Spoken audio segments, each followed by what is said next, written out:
സ്പോട്ടിൽ നിന്നുള്ള ഏരിയൽ ദൃശ്യങ്ങളാണിപ്പോൾ, ആകാശ ദൃശ്യങ്ങളാണിപ്പോൾ പ്രേക്ഷകർ കാണുന്നത്. അവിടെ ഒരു പാലമുണ്ടായിരുന്നു. ഇപ്പോൾ ആ പാലം പൂർണ്ണമായും അതിന് മുകളിലൊക്കെ മണ്ണടിഞ്ഞുകൂടിയിരിക്കുന്നു. പാലത്തിൽ നിന്നുള്ള മണ്ണ് മാറ്റുക എന്നുള്ളതായിരുന്നു നേരത്തെ രക്ഷാപ്രവർത്തകരുടെ ഏറ്റവും ആദ്യത്തെ ദൗത്യം.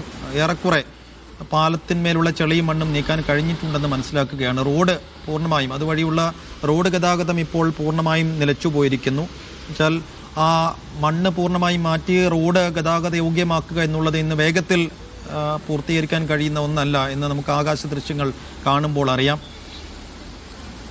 ആ CCTV ഫുട്ടേജസ് തന്നെയാണ് ഈ ദുരന്തത്തിൻ്റെ ഭീകരത നമുക്ക് കാണിച്ചു തരുന്നത്. ആ ടാങ്കർ ലോറിക്കടിയിൽ നിന്ന് അത്ഭുതകരമായി രക്ഷപ്പെട്ട് എണീറ്റ് വരുന്ന ആളുകളുടെ പ്രതികരണവും നേരത്തെ നമ്മൾ കണ്ടു. ഒരുപക്ഷെ ആ പച്ച ജീപ്പ് അവിടെ ഉള്ളത് കൊണ്ടാവണം ആ ടാങ്കർ ലോറി ഇങ്ങോട്ട് മറിയാതെ അവിടെ തടഞ്ഞു നിന്നത് എന്നതുകൂടി ആശ്വാസകരമായി ഈ സമയം നമ്മൾ കാണുകയാണ്.